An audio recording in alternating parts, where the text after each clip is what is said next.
धन्यवाद। आज हमारे छत्तीसगढ़ 22 बछर के हो गए हैं।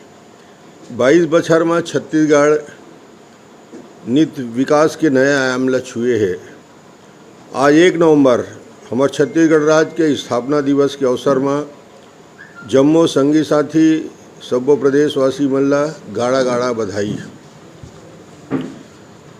छत्तीसगढ़ निर्माण और उसकी यात्रा और उस यात्रा को राज्योत्सव के इस महत्वपूर्ण अवसर पर मैं सबसे पहले इस 22 साल के विकास यात्रा को समर्पित करता हूं माननीय पूर्व प्रधानमंत्री अटल बिहारी वाजपेयी जी को, जिन्होंने छत्तीसगढ़ का निर्माण ही नहीं किया बल्कि आज यहाँ की प्रकृति, यहाँ की संस्कृति, यहाँ का विकास जो कुछ दिख रहा है वो अटल जी के सपनों का छत्तीसगढ़ जो उनकी कल्पना थी उसके अनुरूप किया है।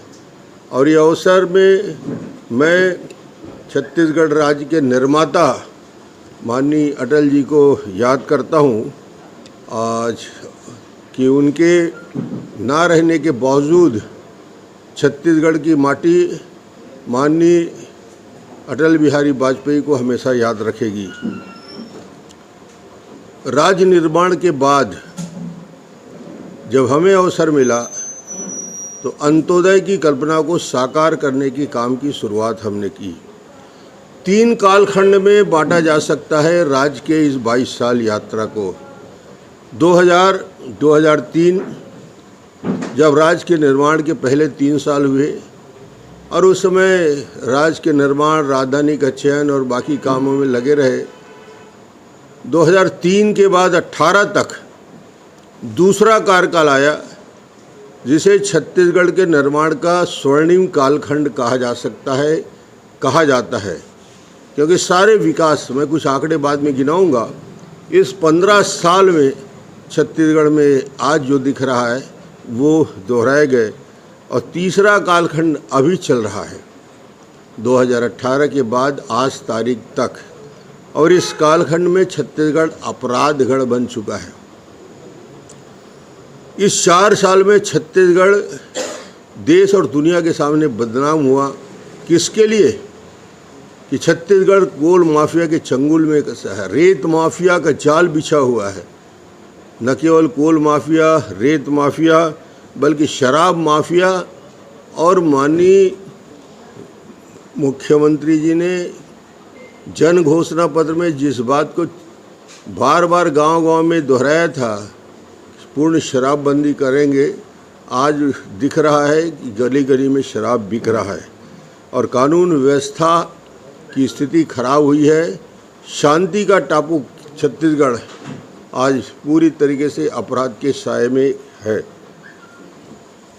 मुझे लगता है कि छत्तीसगढ़ को थोड़ा सा सरसरी तौर में यदि इसके विकास यात्रा को देखेंगे तो मैं शुरू करना चाहता हूँ छत्तीसगढ़ के बजट के तुलनात्मक अध्ययन से। हमें जब बजट मिला था 2003 में 9,270 करोड़ का, हर 5 साल में हमने इसको दुगना करते करते हमारी यात्रा जब तक चलती रही 9,270 करोड़ से 94,775 करोड़ तक पहुँचाया, यानी हर 5 साल में दुगना। अभी का क्या हालत है? इन्हें मिला 88,000 करोड़ का बजट और ये 4 साल पूरा होते 1,18,000 तक पहुँचे हैं। यानी बजट की भी रफ्तार, केंद्र के संपूर्ण संसाधन देने के बाद भी रफ्तार नहीं बढ़ी है और 50 करोड़ का कर्जा ऊपर से हो गया। जो कार्यकाल बजट का था और बजट के साथ जो डेवलपमेंट हुए, प्रति व्यक्ति आमदनी 13,000 से बढ़ के 92,000 रुपया तक हो गया। तहसील 98 से बढ़ के 150 हो गए। इस पूरे राजस्व जिले की संख्या 16 से बढ़ा के 27 किया गया। और सबसे महत्वपूर्ण विषय जो इंफ्रास्ट्रक्चर के लिए चर्चा होती है, 4,700 मेगावाट का उत्पादन बिजली का होता था, वो बढ़ के 22,474 मेगावाट हो गया।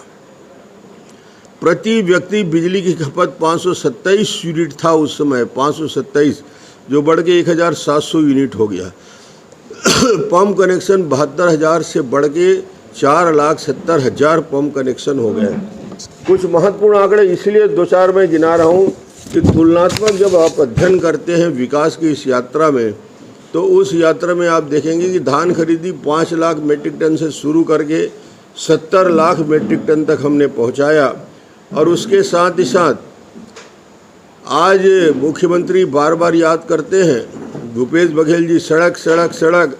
अरे भाई 1,72,000 किलोमीटर सड़क हमको मिला था, प्रधानमंत्री ग्राम सड़क योजना 1,72,000 से बढ़ के 22,750 किलोमीटर।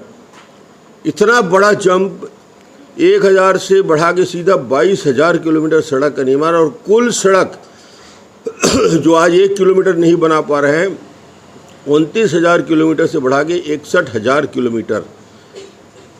बच्चों का एक खास बात बताऊंगा, एजुकेशन के क्षेत्र में चमत्कार हुआ। ड्रॉप आउट को 11% से घट के 1% हुआ। महाविद्यालय 206 थे, सिर्फ 206, 484 हुआ। MBBS सीट्स 100 से बढ़ के 1,010 हुआ। इंजीनियरिंग कॉलेज 11 से बढ़ के 50 हुआ। ये आंकड़े इसलिए बता रहा हूँ कि आज उसको तुलना हम करेंगे जब 4 साल की यात्रा पूरा कर चुके हैं। छत्तीसगढ़ में कोई राष्ट्रीय संस्थान नहीं थे।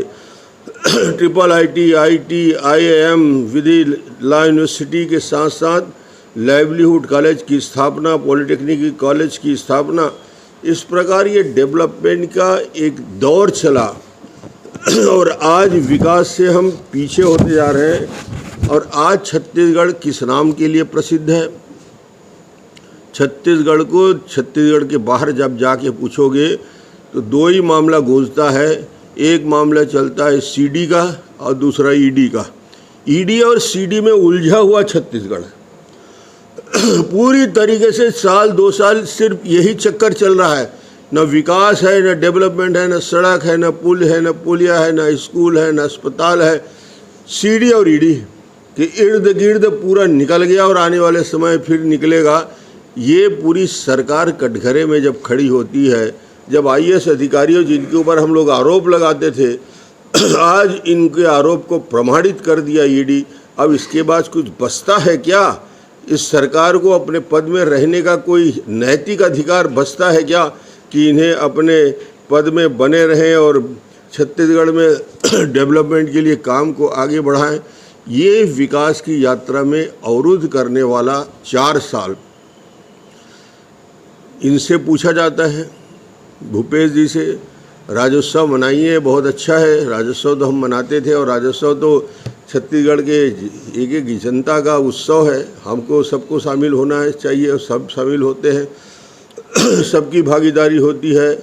और मगर आज ये मैं कहना चाहता हूँ कि आम आदमी की स्थिति क्या है। छत्तीसगढ़ में सिर्फ और सिर्फ नारे की सरकार चल रही है। नरवा गरवा घुरवा बारी, नरवा गरवा घुरवा बारी। 4 साल बीत गया भाई। जो नरवा गरवा घुरवा बारी के लिए गौठान के लिए जो पैसा आया था, आधे गौठान नहीं बने।